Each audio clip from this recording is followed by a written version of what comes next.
오늘 정부 발표에서 경계 작전의 실패는 사실로 확인됐고 정경두 국방장관은 책임을 통감한다면서 다시 사과했습니다. 우리 군이 이를 제대로 포착하여 경계하지 못하였고 또한 국민 여러분들께 이러한 상황을 제대로 설명드리지 못한 것에 대해 국방부 장관으로서 깊은 책임을 통감하며 사과의 말씀을 드립니다. 문책 조치도 발표했습니다. 문재인 대통령은 김유근 국가안보실 1차장에게 엄중 경고 조치했습니다. 삼척 지역의 방위를 책임진 8군단장은 보직해임, 합참의장 등 3명은 엄중 경고, 육군 23사단장 등은 징계위원회 회부하기로 했습니다. 하지만 야당은 정해진 결론에 짜맞추기 조사라면서 국정조사를 강력히 요구하고 있습니다.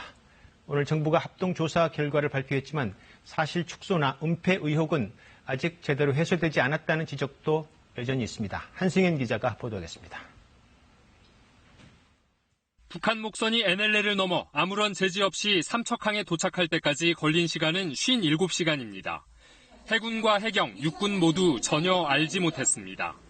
해군 경비정과 초계기, 해경 항공기가 작전 중이었지만 목선을 탐지하지 못했습니다.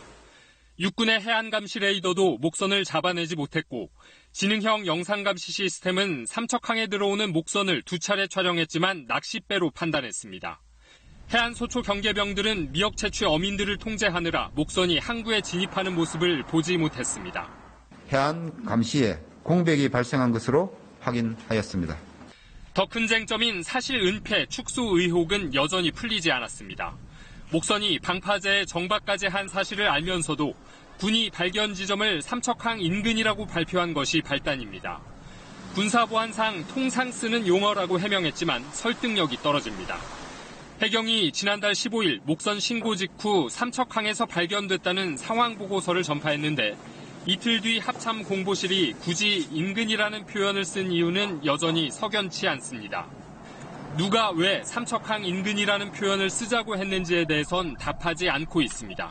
누가 먼저 하자 이런 것은 아니었고 당시 상황을 같이 이렇게 공유하면서 정리했던 내용입니다. 김유근 국가안보실 1차장이 엄중 경고를 받았지만 안보실이 안이하게 판단했다는 근거는 설명하진 않았습니다.